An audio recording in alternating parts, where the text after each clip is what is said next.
So welcome to Strides, and this is the second video of the chapter rational number.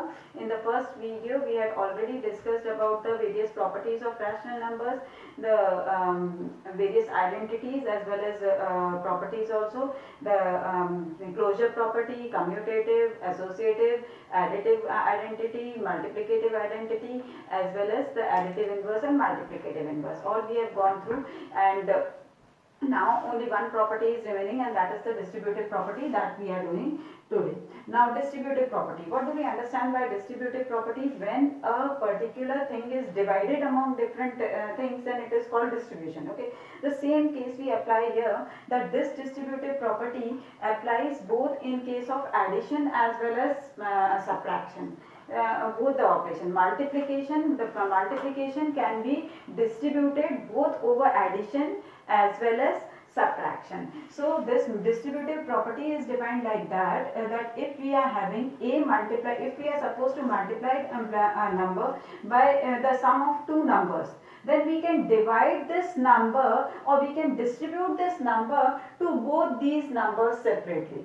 Okay, so here if I do a into b and then add a into c, then also the product will be the same. So this is the distributive property over addition, where I was supposed to multiply a number by b plus c, but I have to make it easier, I have distributed it into two different parts. I have multiplied a with b and then I am multiplying a with c, and then I add both of them and I get the same answer. In the same way, it is applicable in case of subtraction also. If I am supposed to multiply a with b minus c, a number is given b minus c, then to make it easier, I can also write as a into b minus b into c. Now we can use in both the ways. Inverse also means we can use the converse of it also, that if we are given a number to multiply, a common number to multiply by a number and other number also, then we can, to make it easier, we can combine it also, that means we can add it also. So in this way or in that way, in any of the ways, the distributive property can be used. Now let us see an example that will make us make it more clear. Example 15. I am given 15 to multiply with 32. Okay, and plus 15 multiplied by 18. Okay, now this is my distributive property over addition. Now I am given to multiply 15 by 32. I will have to do the rough work because I can't multiply directly 15 with 32, and the same thing is here also, 15 multiplied by 18 also. So what will I do is, 15 is common in both of them. So what will I do? I'll take this 15 common. Okay, and this 32 plus 18 I'll take in the bracket. So now what I have got, 15 multiplied by 32 plus 18 gives me 50. So 15 multiplied by 15, now it has become easier. 15 5s are 75 and I put a 0. So this is the distributive property where we are using this 15 as common, and these two numbers we can add and use together. Now similarly, if I use it in this form, then how can I use it? For example, if I am given to multiply 25 by 75, suppose if I am given 25 multiplied by 75.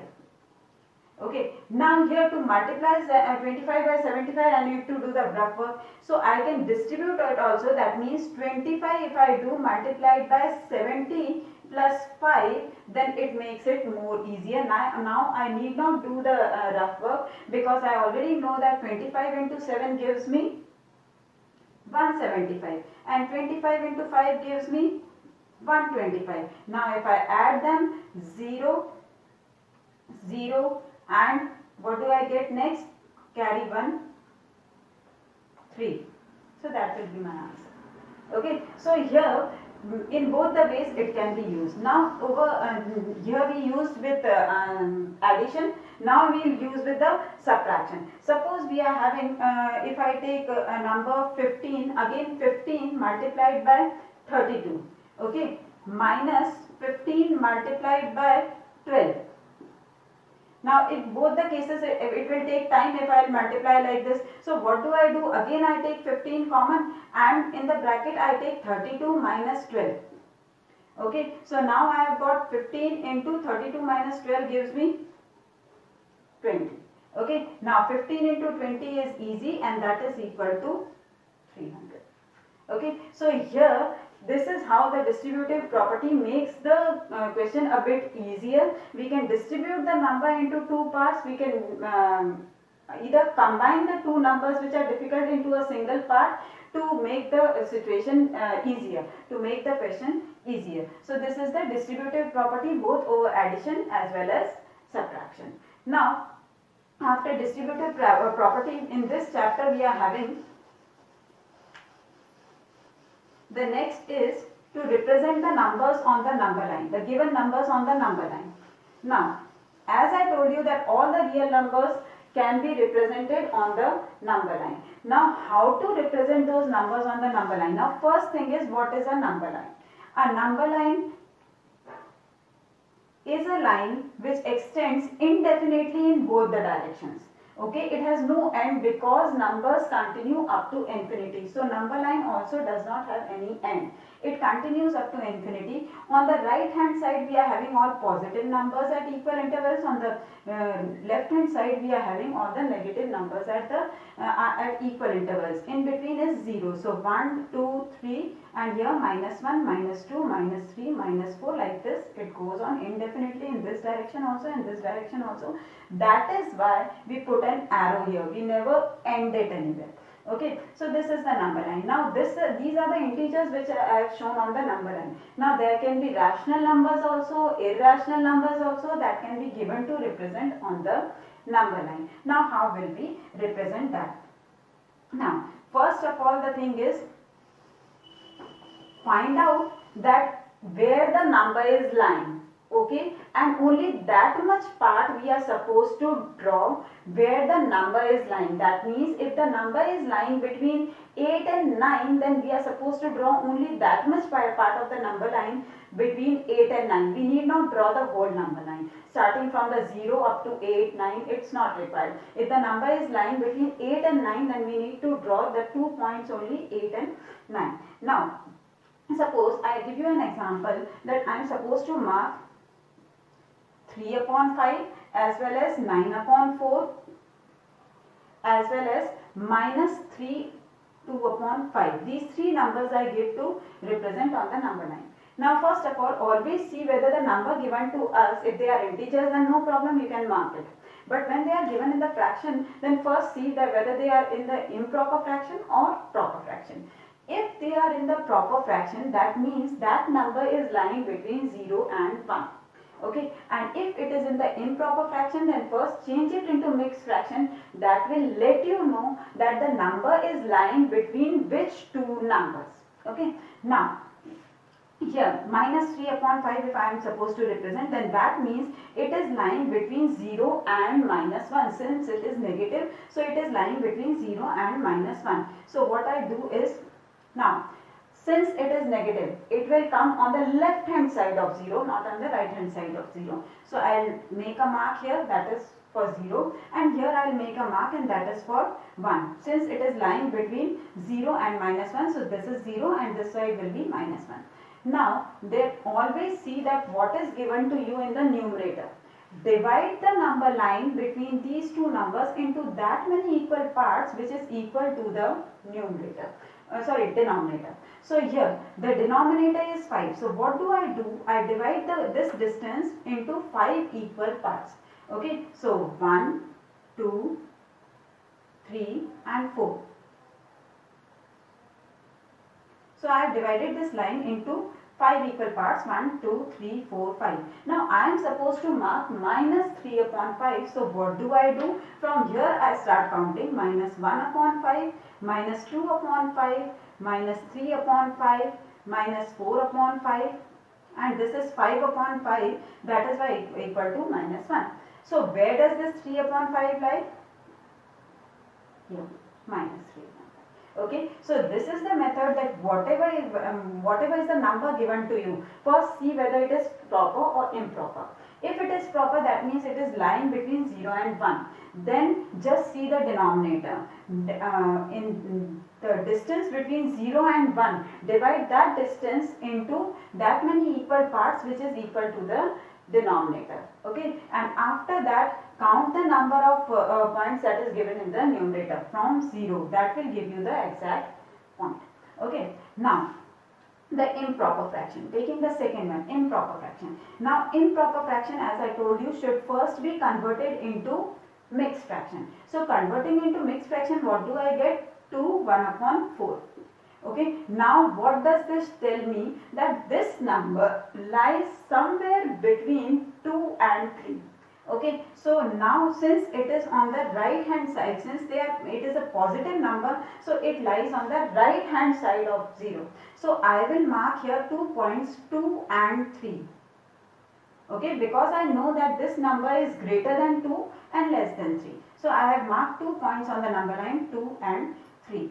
If it would have been minus, if it would have been in negative, then this minus 2 would have been here and minus 3 would have been here. But since it is positive, so it will move in the right hand side direction. So now, what is the denominator here? 4. So I divide this line into 4 equal parts. 1, 2, 3. It has been divided into 4 equal parts. Now we are supposed to mark 1 upon 4. First let us name these points. This is 2, 1 upon 4. This is 2, 2 upon 4, or we can say 2 and a half. This is 2, 3 upon 4, and this is 2, 4 upon 4. Then that will change into 3. Okay.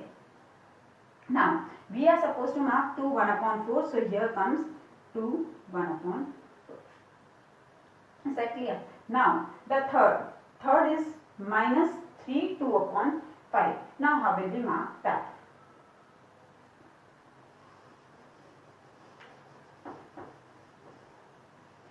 Now this number is negative, so it will lie on the left hand side of 0.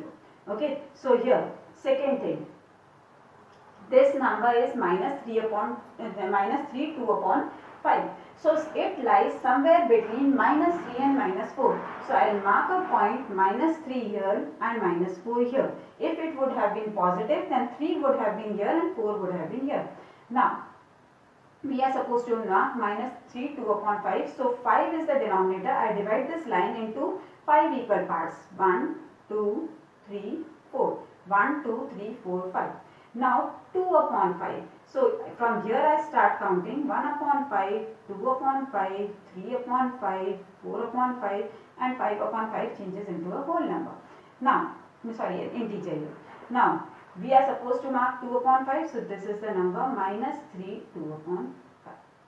So this is the way to represent the number on the number. Okay, so first see whether it is proper or improper, and after that whether it is positive or negative, and after that the denominator. Whatever is the denominator, into that many equal parts you are supposed to divide the line segment between two whole numbers. Now the last topic here is to find out the rational numbers between the given rational numbers. Now all the numbers, integers, whole numbers, natural numbers, all are rational numbers. So if we are given to find out the rational numbers between two natural numbers or whole numbers or rational numbers, then there are two methods to find it. First of all, the thing is, if we are given any two numbers, then first is the average method. We are given either 2 or 3 rational numbers to find out between two rational numbers, or we are given a number of rational numbers to find out between two rational numbers. When we are given 1, 2 or 3 numbers, then we can use the average method. But when we are given a number of numbers to find out between the two rational numbers, then we use the other method, that is either LCM, either we take the LCM or we multiply the numerator or denominator, numerator and denominator by the same number. Okay, now average method. In the average method, what do? We multiply we add both the numbers and divide it by 2. For example, if we are supposed to find out two rational numbers between A and B, then what do? We add A and B and then we divide it by 2. Okay, For example, if I tell you that find out two rational numbers between 2 and 5. Okay, or let us take an easy number 2 and 6. Okay, now this we suppose as A and this we suppose as B, then A plus B upon 2, that will be a method to find. Okay, so I am supposed to find the two rational numbers between 2 and 6. So what do I do? The first rational number. How will I find the first rational number? 2 plus 6 divided by 2. So that gives me 8 divided by 2, and that is equal to 4. So if I draw a number line like this, I am supposed to find out rational numbers between 2 and 6. So first I mark here 2 and then I mark here 6. Now a rational number between 2 and 6. Just in between I am having 4 because I added both of them and divided by 2. The second rational number if I am supposed to find, then I will add either these two or these two. Any as you wish. So here I add 2 plus 4 upon 2. That will give me 2 plus 4 is equal to 6 and 6 divided by 2 is equal to 3. So other rational number between these two numbers 2 and 6 is 3. If I need to find one more, then what will I do? Again I will add these two. Third rational number 4 plus 6 upon 2, that will give me 10 upon 2 and that is 5. So that is one more rational number between them. Again you need to find 5 rational numbers, then you will add these two and you will get a rational number here and here. Okay, so make the number line when you are finding the rational numbers. At the same time you just make a number line and go on marking where you have got the points. Okay, so this is the average method to find out the numbers between two given numbers. Now the other is multiplying the numerator and denominator by the same number. For example, if I am suppose I am given to find out 3 rational numbers, or suppose 4 rational numbers between the two numbers 2 and 3. I am supposed to find 4 rational numbers between this number 2 and 3. Okay. So first of all what will I do? Though both are having the denominator 1. 2 is a rational number, it is having the denominator 1. So what will I do? First of all I am asked to find out 4 rational numbers. Okay.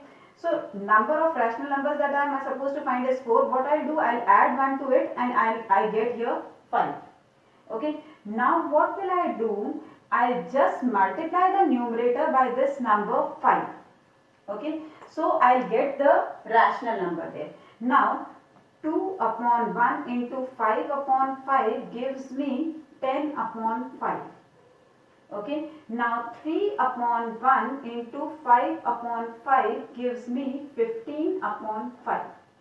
Okay. Now I will easily get this 4 rational numbers between these two. Just see 10 upon 5 and 15 upon 5. I need 4 rational numbers between them. So I will get 11 upon 5, 12 upon 5, 13 upon 5 and 14 upon 5.